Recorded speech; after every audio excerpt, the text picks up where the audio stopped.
děláš? Natáčím. Dobrý den. Vítejte ve studiu.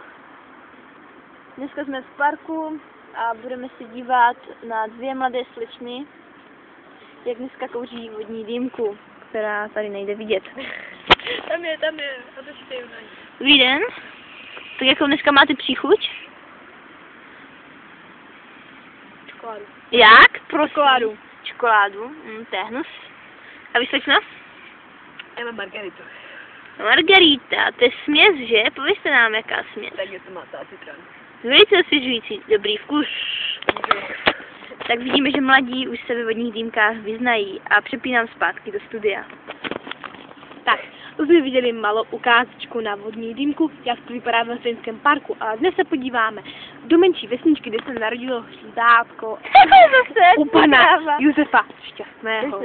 Takže přepneme na reportáž. A ještě se, to bylo příjemné. Vítám vás ve Vízovici, kde jsme u pana Jana Šťastného, Josefa, pardon. A je tady. Dobrý den. Končí, že? Narodilo se nám hřibě. Máme nového koně. Máme nového koně. Je ještě slabý. A máme i velkého konicu.